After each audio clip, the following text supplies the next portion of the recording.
오늘 39강 우리 6번째 계명에 대해서 함께 보도록 하겠습니다. 하나님 말씀 우리 한번 먼저 보도록 하겠습니다. 출애굽기 20장 13절 찾아놓고 우리 전우사하고 한번 인사하겠습니다. 잘 됩니다. 잘 될 수밖에 없습니다. 앞으로 잘 될 것 남았습니다. 네, 오늘 이 자리에 앉으신 여러분들은 진짜 잘 될 줄 믿습니다. 네. 임집사님 특히 잘 될 것 같습니다. 네. 임집사 누구인데? 그러네. 아멘 크게 하시면. 아멘. 네, 39강 6번째 계명인데요. 출애굽기 20장 13절 함께 읽겠습니다. 시작. 살인하지 말지니라. 창세기 9장 6절도 한번 읽겠습니다. 앞에 나와 있으니까요. 네, 한번 읽도록 하겠습니다. 시작. 다른 사람의 피를 흘리면 그 사람의 피도 흘릴 것이니 이는 하나님이 자기 형상대로 사람을 지었음이니라. 아멘. 사도행전 16장 28절도 한번 읽겠습니다. 시작. 바울이 크게 소리 질러 이르되 내 몸을 상하지 말라 우리가 다 여기 있노라 하니. 아멘. 안 켜졌나요? 목이 너무 이렇게. 아 그래요. 밑으로 좀 내리세요. 네. 네, 여기서부터 나오도록. 됐나요? 네. 다시 할까요? 네, 우리 인사부터 다시 할까요? 네. 오늘 제가 또 이 이야기를 하고 좀 가야겠네요. 이제 점점 나이가 들어서 그런지 멍 때리고 이게 참 오늘 제가 핸드폰을 잊어버렸거든요. 차에 타는데 덥다고 핸드폰을 차 위에 놔두고 옷을 벗어가지고 안에 들어가서 딱 걸고 아무 생각 없이 타고 차를 타고 붕 가버렸는데 집에 와서 보니까 핸드폰이 없는 거예요. 한참을 찾다가 이게 왜 없지? 갑자기 핸드폰을 이 위에 건데 이게 생각이 난 거예요. 다시 왔던 길로 되돌아가가지고 돌아오니까 고속도로죠. 그게 고속도로 아니고 큰 도로, 기장 장안에서 우리 정관으로 들어오는 그 길 천천히 따라오다 보니까 저기 새카만 집이 하나 딱 보이더라고요. 저기 내 핸드폰이구나. 차를 옆으로 대고 딱 보니까 핸드폰은 없어요. 밟고 다 지나가고 뭐 어디로 누가 버렸는지 핸드폰을 놓고 케이스만 이게 막 박살이 나가지고 있더라고요. 그래도 그 안에 카드가 석 장 들었는데 이거라도 건졌다. 잃어버렸다는 것보다 건졌다는 데에 더 기쁨이 있더라고요. 전에 같으면 핸드폰 잃어버렸다고 너무 마음이 힘들 건데 그나마 그래도 카드 석 장 건졌다. 그리고 그 안에 영수증이 있어서 다음에 교회로부터 내가 돈 받을 수 있다. 네, 무차고한 소리입니다. 네, 웃을 일이 많이 없는데 우리 좀 웃으면서 삽시다. 자, 우리 39강 6번째 계명 67문은요. 6계명은 무엇입니까? 68문은 6계명이 요구하는 것은 무엇입니까? 69문 6계명이 금지하는 것은 무엇입니까? 에 대한 부분이고요. 우리가 뭐 다 봤듯이 이웃사랑 이제 두 번째 앞에 1계명부터 4계명까지는 하나님의 사랑에 대해서 5계명부터 10계명까지는 이웃사랑에 대해서 말씀하고 있죠. 그래서 5계명 지난주에 첫 번째 부모를 공경하라는 부분을 배웠고요. 오늘은 6번째 6계명 우리가 볼 건데요. 복습을 짧게 하라고 해서 오늘 짧게 할 겁니다. 복습을 짧게 할 건데 그래도 확인해야 될 것 같습니다. 한번 읽어봅시다. 5계명은 무엇입니까? 시작. 5계명은 내 부모를 공경하라. 그리하면 내 하나님 여호와가 내게 준 땅에서 내 생명이 길다. 부모를 공경하면 내 생명이 길거다. 이렇게 말을 했습니다. 또 우리 바로 64문 한번 보겠습니다. 5계명이 요구하는 것은 무엇입니까? 시작. 5계명이 요구하는 것은 지위나 관계상 윗사람이든지 아랫사람이든지 동등한 사람이든지 다른 사람을 존중하고 의무를 다하는 것입니다. 아멘. 65문은 또 보겠습니다. 5계명이 금지하는 것은 무엇입니까? 시작. 5계명이 금지하는 것은 다른 사람의 지위와 관계에 합당하게 존중하고 의무를 다하는 데 소홀하거나 거스르는 것입니다. 아멘. 요구와 금지는요 쉬워요. 요구하는 것들을 하지 않는 게 금지입니다. 그런 거 하지 말라고 하는 게 금지가 되겠죠. 그래서 65문 하나 가지고 우리가 조금 더 한번 보도록 하겠습니다. 5계명이 왜 중요하냐? 5계명이 바로 1계명부터 4계명과의 그 관계를 인간 세상 속에서 경험할 수 있도록 보여준 것이 바로 5계명입니다. 즉 우리가 천국 가면 하나님과 우리가 어떤 관계를 맺게 되느냐? 하나님은 왕이시고 우리 사람들은 그의 백성이 되겠죠. 그리고 하나님은 아버지가 되고 우리는 그분의 자녀가 됩니다. 맞죠? 그분의 자녀인 우리 모두는 어떻게 되느냐? 하나님 나라에서는 다 형제 자매다라는 것입니다. 관계가 이 땅에서는 부모, 할아버지, 할머니, 또 뭐 내 손자, 손녀, 그 정손녀 이렇게 관계가 있지만 하나님 나라에서는 오직 관계가 하나님과 그의 백성. 그리고 그의 백성들은 형제 자매니까 서로 사랑하는 것입니다. 하나님을 수직적으로 하나님을 사랑하고 형제 자매들은 수평적으로 사랑하는 것. 이게 천국에서의 우리의 관계입니다. 그 모형을 어디서 볼 수 있느냐? 가정에서 볼 수 있다는 것입니다. 아버지를 통해서 하나님을 보고 자녀를 통해서 백성을 봅니다. 형제들 있잖아요. 형제 자매들 있잖아요. 그 형제 자매들을 통해서 우리 모두가 천국에서 형제 자매가 된다는 것입니다. 그런데 이 하나님 나라에서는요, 이 나라가 제대로 통치가 되려면 하나님 나라가 다스려지려면 그곳에는 질서가 있어야 됩니다. 질서가. 근데 그 질서를 어떻게 잡아야 되냐? 권위를 통해서 잡게 됩니다. 그 권위는 권위주의하고는 다릅니다. 권위가 있어야 됩니다. 근데 그 권위는 어떻게 생기느냐? 네, 먼저 사랑으로 내가 의무를 다함으로 말미암아 자발적으로 따라오도록 권위가 세워져야 된다는 것입니다. 이해되시죠? 네. 그리고 하나님은요, 어떻습니까? 자기의 독생자 아들을 내어주기까지 우리를 사랑하셨습니다. 희생을 통해서 먼저 사랑하셨습니다. 예수님은 자기의 생명을 내어주면서 우리를 사랑하셨습니다. 전능하신 분인데도 불구하고 자기가 먼저 희생하였습니다. 쉽게 말해서 위에 계신 하나님께서 아래에 있는 우리를 찾아오셔서 내려오셔서 사랑으로 우리를 섬겼다는 것입니다. 이게 하나님 나라의 다스림의 원리입니다. 근데 이 세상은 어떻습니까? 위에 있는 왕이 밑에 있는 백성들에게 내려와서 사랑으로 돌보고 섬기는 것이 아니라 이 모든 백성들의 것을 빼앗아서 자기의 모든 부귀와 영화를 누리는 것이 이 땅의 원리입니다. 약육강식의 원리가 되죠. 그래서 여러분, 우리가 이 땅에 비록 살고 있지만 우리는 하나님의 택하여서 하나님의 백성이 되었으니까 하나님 나라의 원리를 가지고 살아야 되는 것입니다. 그것을 엿볼 수 있도록 하는 게 5계명이다라는 것입니다. 그리고 위에 사람, 부모, 아래 사람, 자녀, 그거에 대해서 서로 주고받죠. 윗사람은 자녀들에 대해서 의무를 다해야 됩니다. 어떤 의무를요? 사랑의 의무를 다해야 됩니다. 희생적인 사랑의 의무를 다하는 거죠. 그러면 그 사랑을 덧입은 아랫사람, 자녀들은 어떻습니까? 그 부모를 존중하게 되죠. 그 존중을 어떤 식으로 존중합니까? 그 말씀을, 뜻을 따라 그 말씀을 순종함으로 존중하게 되는 거죠. 그렇게 되면 자연스럽게 권위가 세워지는 겁니다. 권위는 반드시 필요합니다. 그런데 권위주의는 우리가 이제 조금 그런 드러내야 되는 부분이죠. 권위주의는 그런 것들이죠. 자기의 지위나 위치를 가지고 자기 자신을 위해서 힘으로 강요하는 것들이라고 보시면 됩니다. 그러니 우리가 이게 없는 것 같지만 우리는 이 땅의 문화를 배우고 살았기 때문에 나도 모르게 몸에 배어 있습니다. 저도 보면 그런 거 가끔 내가 목사인데 나도 모르게 내 마음속에 그런 생각들이 있거든요. 성도들이 좀 이렇게 섭섭하게 하거나 그러면 갑자기 어떨 때 내 마음에 갑자기 그런 생각이 들어요. 아니 내가 목사인데 아니 왜 이러지? 이런 마음이 든다는 거죠. 그 속에는 벌써 이 권위주의의 바탕이 된 거죠. 내가 장로인데, 내가 집사인데, 내가 사랑장인데, 이런 것들. 자꾸 내가 나의 권리, 이것들을 자꾸 나도 모르게 생각을 하고 그걸 주장하는 것들이죠.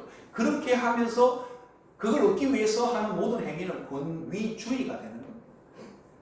근데 사랑으로 내가 진짜 섬기면 부모가 자식을 권위도 있지만 권위주의도 있지만 권위를 가지고 사랑하면 자녀가 부모를 존중하고 존경하게 되는 겁니다. 그렇게 가야 되는 거죠. 그래서 가정과 교회는 천국의 모형이다.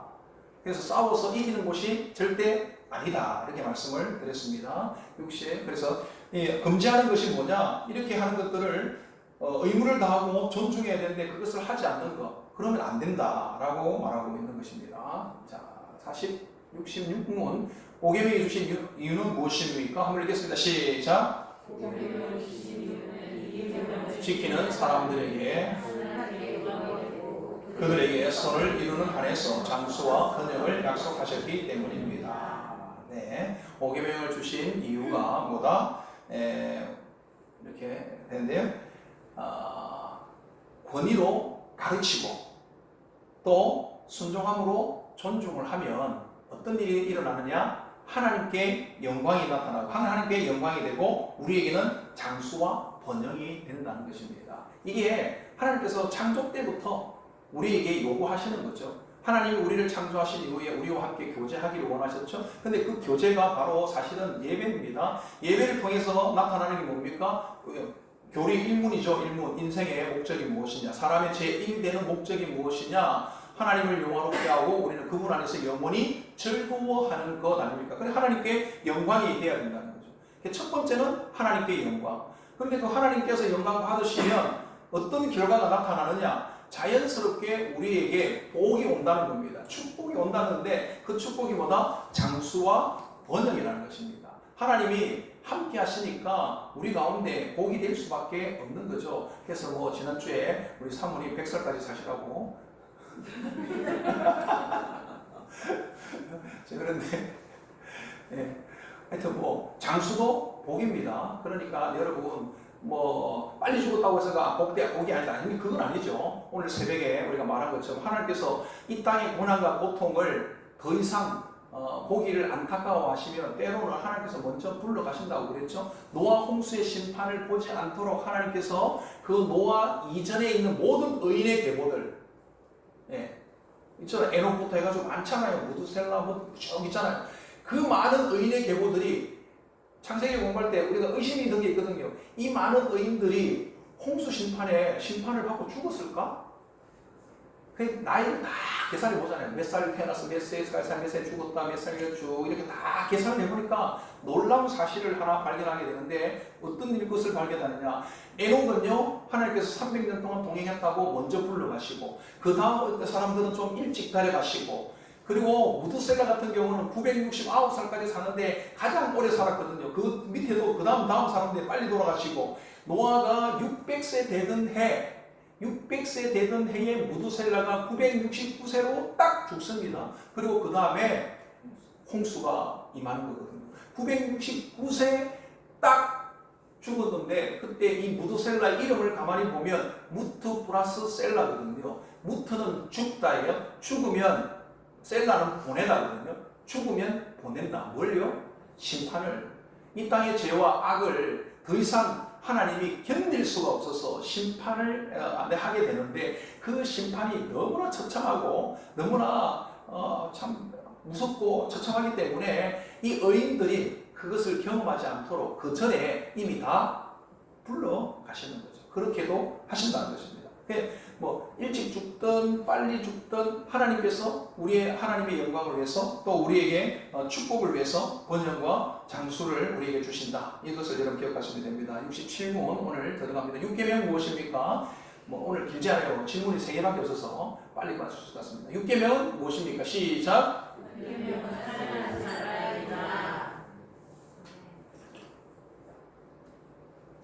답이 좀 길 때가 궁금하셔야 되는데 너무 짧아가지고 돌아서니까 벌써 가요.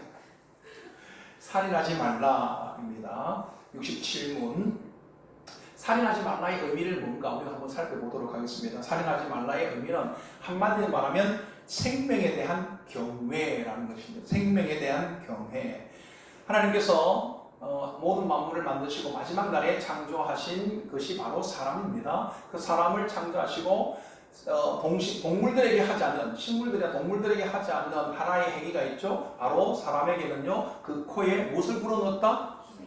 생기를 불어넣어서 생명이 되게 했다는 것입니다. 생명, 살아있는 존재가 되었다는 것입니다. 그래서 생명을 고귀하게 여겨야 되는 겁니다. 우리 여러분, 우리에게 주어진 이 생명은요, 아주 소중하고 고귀한 거예요. 하나님께서 자신의 형상을 담아서 우리에게 후 하고 불어넣어서 우리가 생명을 얻고 또 하나님의 형상을 지니게 되었습니다. 그러니 이 형상이, 이 생명이 얼마나 소중한지 몰라요. 그래서 이 살인하지 말라라고 그 생명에 대한 존중 때문에 하나님은 생명을 귀하게 여기지 죽이지 말라 그런 거죠. 그럼 왜 죽이면 안 되느냐? 살인하면 안 되느냐? 왜 살인하면 안 되느냐? 내가 요거 맞춰놓는다 힘들었습니다. 실력이 안 돼가지고. 자, 왜요? 왜 죽이면 안 된다? 하나님의 형상을 가졌기 때문이다라는 것입니다. 하나님의 형상을 가졌기 때문에요. 만약에 우리가 그 사람을 죽인다는 것은 바로 하나님을 대적하는 행위와 같다라는 것입니다. 이웃을 해하는 사람은요, 해하는 사람, 또 하나님을 욕되게 하는 것, 하나님을 대적하는 것, 이 모든 것들이 다 하나님의 형상을 훼손하는 거거든요. 그러면 하나님이 그것을 싫어한다, 기뻐하지 않는다는 것입니다. 또 이렇게 하나님의 형상을 가졌다는 것은 어떤 의미가 있느냐면요, 하나님께서 온 만물을 만드시고 난 다음에 아담과 하와를 이끌어서 그 모든 자들을 다 지나가게 하고 이름을 지어주게 하죠. 그리고 그 모든 것들을 다스리게 하십니다. 하나님의 형상을 가졌다는 것은요, 주체적인 주권을 가지고 있다는 것입니다. 물론 하나님과 우리 사이에서는 하나님의 주권이 있지만 우리와 세상 또 동식물들에 대해서는, 자연 만물에 대해서는요, 우리가 주권을 가지고 있는 거예요. 그들에 대해서. 그래서 하나님이 사람을 다스린 것처럼, 하나님이 아담과 하와를 사랑으로 다스린 것처럼 우리 또한 온 하나님께서 만드신 만물들을 하나님의 사랑으로 다스려라. 하나님의 형상을 가진 사람들의 특권이 바로 그것입니다. 그래서요, 하나님께서 이 땅에 있는 생명들, 특별히 동물들, 식물들, 이 모든 것들을 어떻게 하기를 원하시느냐? 그 생명을 귀하게 여기고 그 생명을 돌보기를 원하세요. 돌본다는 것입니다. 돌본다는 것은 결국 무엇으로 돌본다? 사랑으로 돌본다. 이것을 다른 말로 하면 다스린다라는 뜻이죠. 이 세상을 다스리는데 무엇으로 다스려야 된다? 사랑으로 다스려야 된다. 그러면 돌봐지는 거죠. 그러면 세상이요, 다 복되게 되는 것입니다. 이건 여인은 조화라서 그렇지만 살아있는 꽃이나 또 동물들도, 양파들도, 지난번에 보니까 우리 막내가 양파 이렇게 두 개, 한쪽에는 욕 먹고 자란 양파, 한쪽에는 좋은 말 듣고 자란 양파. 그런데요, 이 좋은 말 듣고 자란 양파는 아주 예쁘게 자랐어요. 예쁘게. 그런데 욕 먹고 자란 이 양파는요, 아주 막 날카롭게 생겼어요. 근데 이 예쁜 양파는 좀 작고 욕 먹은 양파가 좀 크니까 얘가 더 크다고 막 이러는 거예요. 크고 강하다. 그렇지만 사실은 이게 별로 보기 좋은 건 아니거든요. 사랑을 먹으면 살고 사랑을 잃으면 죽게 되어 있습니다. 인간도 마찬가지고요, 동물도 마찬가지고요. 세상에 있는 모든 만물은 사랑을 받으면 살고 사랑을 잃으면 죽게 되어 있습니다. 그러니까 여러분, 무엇이든지 사랑으로 다스려져야 한다는 거죠. 그런데 세상은 어떻습니까? 죄를 짓고 난 다음에 세상은요, 이 사랑으로 희생하고 사랑으로 돌보는 것, 사랑으로 다스리는 것, 이게 이제 깨어져 버린 거예요. 질서가 깨어져 버린 것입니다. 그래서 하나님을 우리가 존중하고 하나님을 사랑해야 되는데 자기가 하나님의 자리에 올라가서 이제 막 하려고 하는 거죠. 근데 하나님의 자리에 갔으면 하나님처럼 사랑으로 돌봐야 되는데 인간이 죄를 짓고 난 이후에는요, 이 생각이 바뀌어버려요. 그래서 사랑으로 다스리는 것이 아니라 자기의 만족과 이익을 위해서 힘없는 자들의 것을 빼앗아서 자기가 가지게 되는 이런 세상이 되어버린 거예요. 이게 죄의 결과예요. 이 세상은요, 어떻습니까? 약육강식의 세상이 된 것은 죄의 결과입니다. 힘 있는 자가 잘 되고 약한 사람은 죽을 수밖에 없는 그런 어떤 세상이 된 것은요, 죄의 결과입니다. 그래서 모든 세상 사람들은 어떻습니까? 힘을 얻으려고 그런 거죠. 힘의 종류는 다양합니다. 지적인 힘이 있고 육체적인 힘이 있고 안 되니까 무기를 만들고 관계의 힘을 얻고 하여튼 많은 그런 것들을 하는 이유가 다 힘을 얻기 위한 거죠. 그래야 내가 안전을 보장하고 내가 자유로워질 수 있다라고 생각하는 거죠. 저 중심에는 뭐가 있냐면 결국은 자기가 있는 거예요. 내가 잘 되기 위해서. 내가 잘 되기 위해서 그 모든 것들을 하는 것. 이게 바로 지금 이 세상의 원리죠. 그런데 하나님의 원리는 어떻다? 반대죠. 사랑으로 돌보는 것입니다. 따라서 동물들의 생명도 우리가 어떻게 여겨야 됩니까? 존귀하게 여겨야 되는 거죠. 동물들은 좀 존귀하게 여겨야 됩니다. 그들의 생명도 귀하게 여겨서 그들을 사랑으로 우리가 다스려야 됩니다. 사랑으로 돌봐야 됩니다. 그러니 여러분, 우리 다니면서 있는 모든 것들, 자연 만물들 이런 것들도 여러분, 우리가 꽃 하나, 들의 꽃 하나도 여러분 우리는 사랑하는 마음으로 그들을 봐야 되는 것입니다. 그게 하나님 나라의 삶을 사는 것입니다. 그냥 간다고 저도 어릴 때 그랬거든요. 깨구리 잡아가지고 탁 떼기당 쳐가지고 이렇게 나쁜 짓 많이 했어요. 재밌다. 그 재밌는 재미로 그랬거든요. 그러니까 사냥 이런 건 사실은요 하나님 나라에서는 아주 안 좋은 거예요. 왜요? 자기 재미로 동물을 생명을 죽이는 거잖아요. 그러니까 이런 건 그 예수 믿는 사람들 엽총 들고 가가지고 막 빵빵빵빵 쏘고 그러면 안 됩니다. 서울의 어떤 목사님이요 목회를 완전히 적게 된 배경이 있다는데 그게 뭐냐면 여름날 교회에서요 이렇게 수련회 철회를 갔답니다. 가서 개를 잡아서 먹었는데요. 개를 잡는데 얘가 두드리 맞다가 걔가 너무 놀래가지고 도망을 갔는데 그거를 어떤 목사님이 막 쫓아갔대요. 그때부터 그 목사님 이제 완전히 성도들이 마음을 아니 목사님 어떻게 저러십니까? 여러분 그러니까 그게 꼭 그러니까 우리가 어떻습니까? 생명을 존중히 여기지 않는 그런 건 실망할 수밖에 없는 거죠. 목사님. 하나님의 사람들은 생명을 귀하게 여깁니다. 그런데 여러분 어떻습니까? 우리가 여러분 소고기 먹습니까? 안 먹습니까? 돼지고기 먹습니까? 안 먹습니까? 닭고기 먹습니까? 안 먹습니까? 너무 좋죠?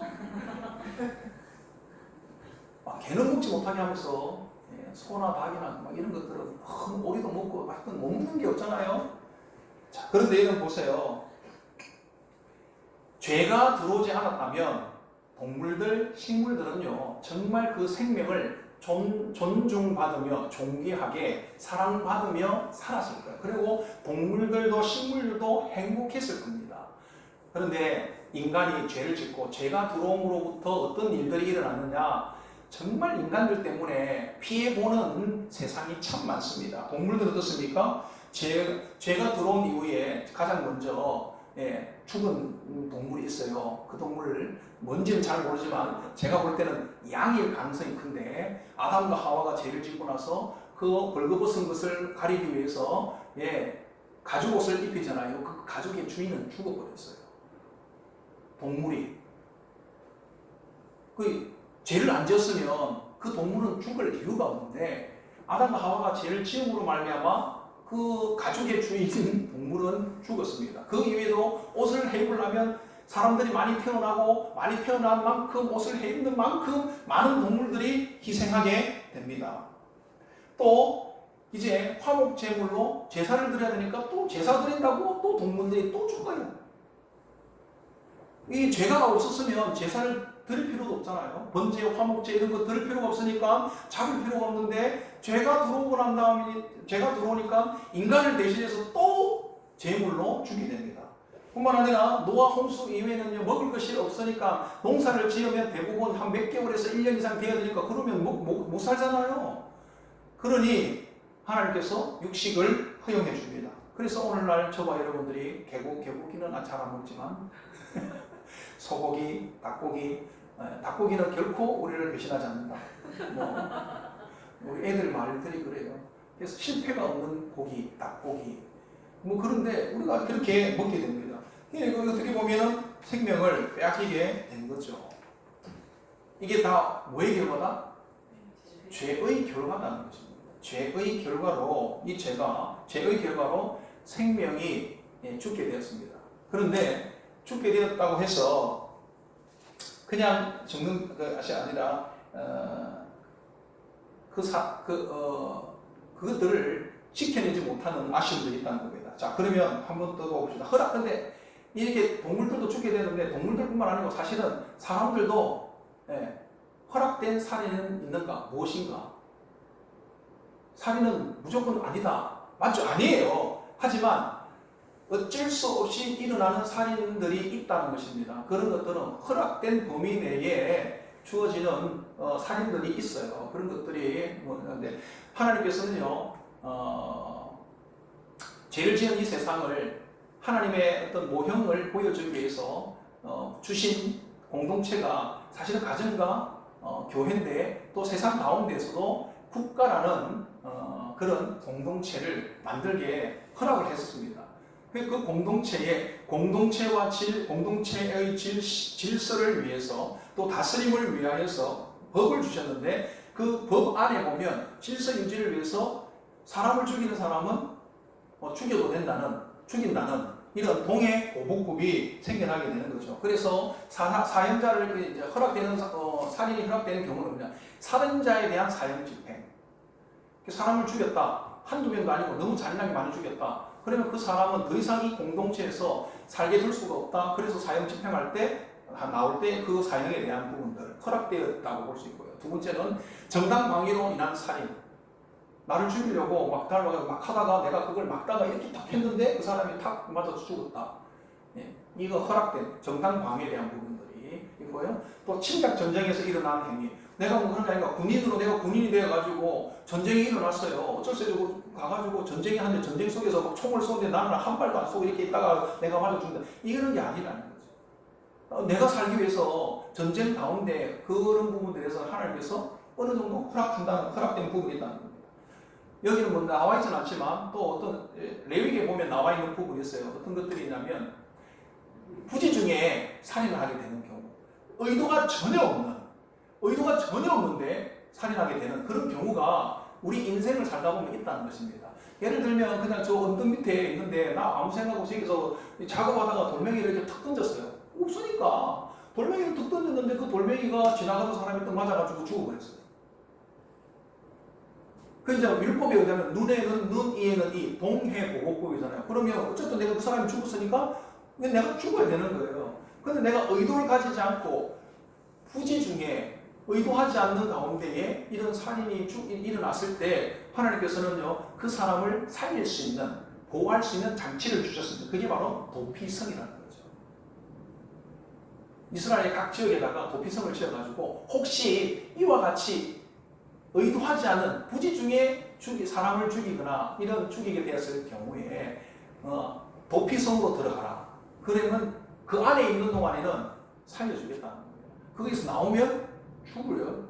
근데 그 안에 있으면 살게 해주겠다는 겁니다. 그러니까 이 도피성은 시작에 보면 바로 예수 그리스도를 뜻합니다. 그래서 그리스도 안에 들어가면 사는 거예요. 그리스도 밖으로 나오면 죽는 겁니다. 이해되시죠? 그래서 이런 것들은 하나님께서 허락된 부분이다. 이런 부분들을 이렇게 보시면 되고 66번 한번 볼까요? 68문 보겠습니다. 6계명이 요구하는 것은 무엇입니까? 읽겠습니다. 육계명이 요구하는 것은 학업적인 노력을 다하여 자신의 생명과 다른 사람의 생명을 지키는 것입니다. 아멘. 쉽게 이거 다시 이걸 정리하면 이렇습니다. 6계명의 요구.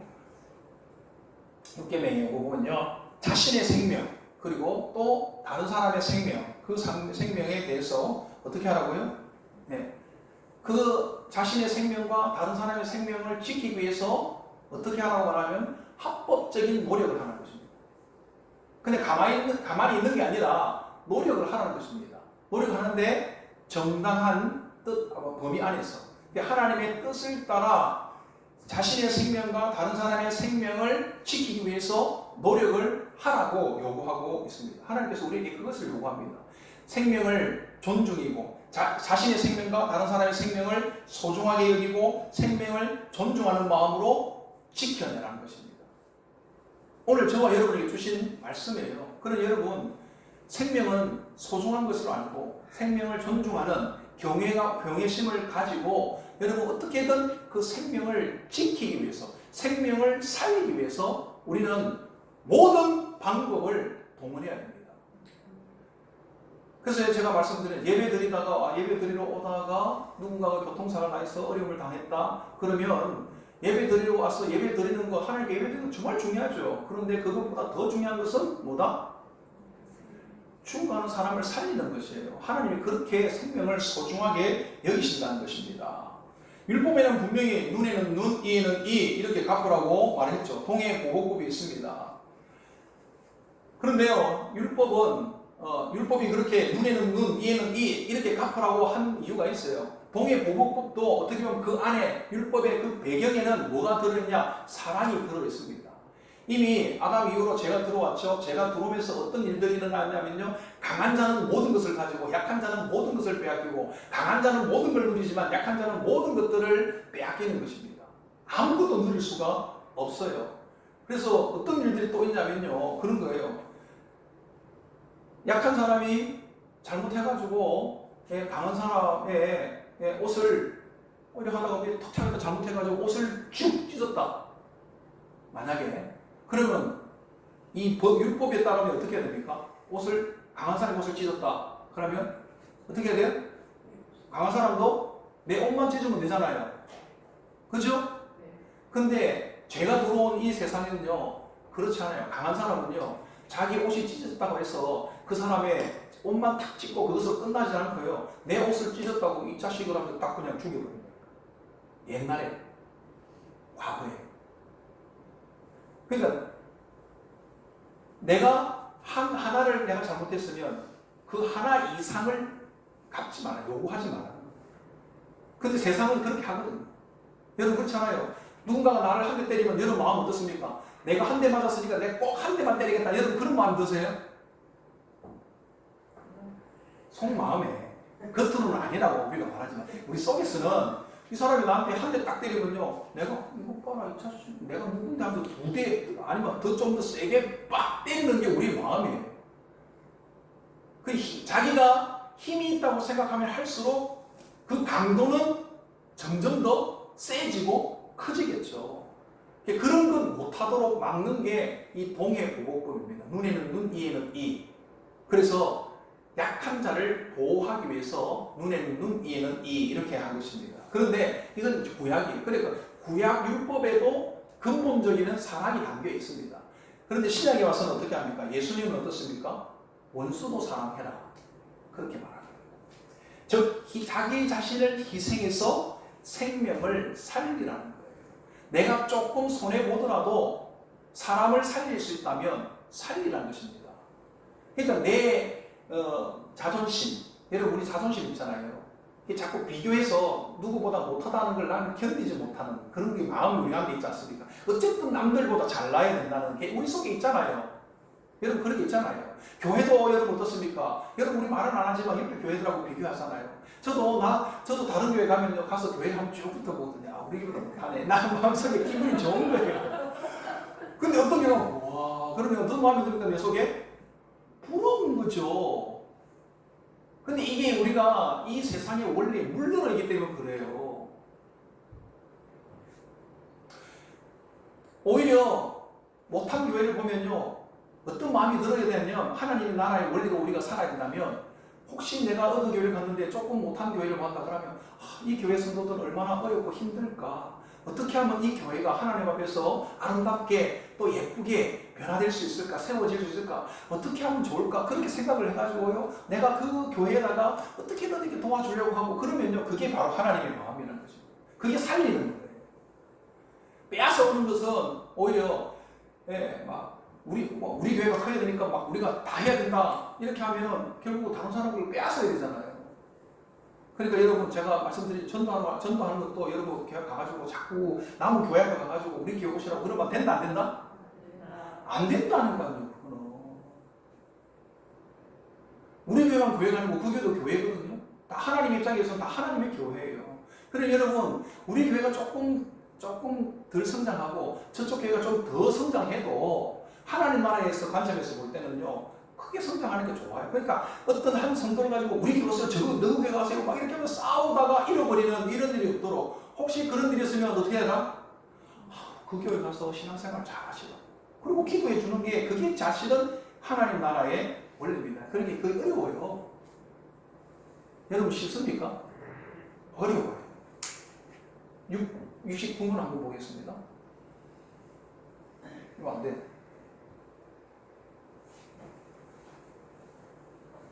에이.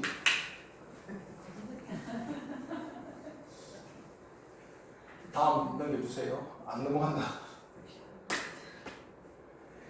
69번 한번 보도록 하겠습니다. 다음 넘겨주시고요. 육계명이 금지하는 것은 무엇입니까? 읽겠습니다. 시작. 육계명이 금지하는 것은 자신의 생명이나 이웃의 생명을 부당하게 빼앗거나 해하려는 모든 행동입니다. 생명이나 이웃의 생명을 부당하게 빼앗거나 해하려는 것. 네. 자 보세요. 그래서 육계명의 금지를 다음 넘겨주세요. 예수님의 적용해서 우리가 한번 좀 살펴볼 필요가 있는데요. 보이는지 잘 모르겠다. 저도 들린다고 그러죠. 마태복음 5장 21절에서 22절 한번 다 열어주세요. 쭉 마지막에 요 보입니까? 네, 한번 읽겠습니다. 시작.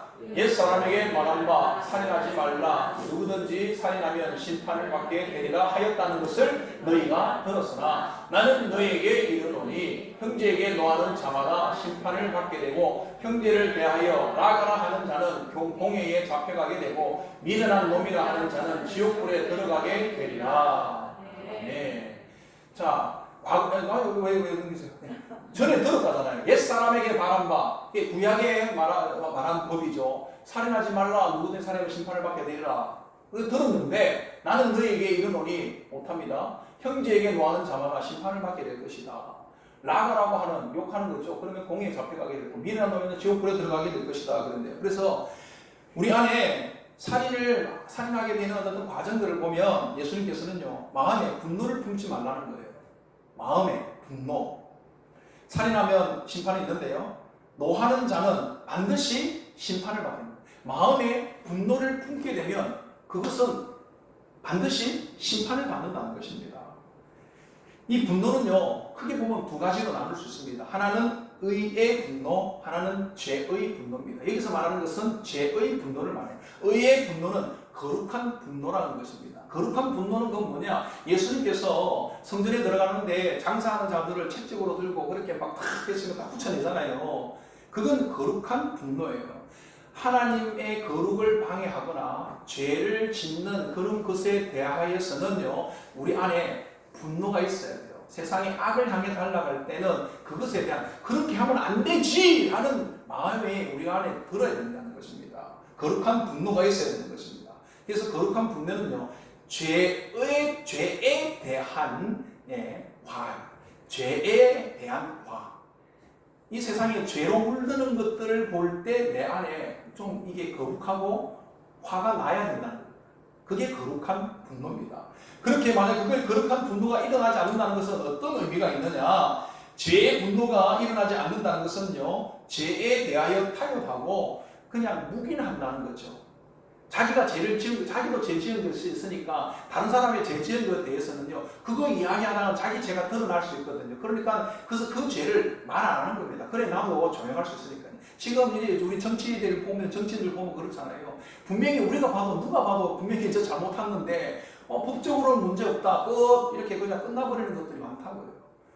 근데 그 주변의 사람들이 왜 그렇게 동조하느냐? 그거 드러내면 동시에 똑같은 그 적용에 범죄자가 될 사람이 너무 많거든요. 그러니까 그 사람들이 그냥 침묵하는 거죠. 침묵하는 것입니다. 죄의 분노, 그럼 죄의 분노는 무엇입니까? 네. 자기의 이익을 위하여서 다른 사람을 괴롭게 하는 그런 죄. 그 근본에는 뭐가 있느냐면요.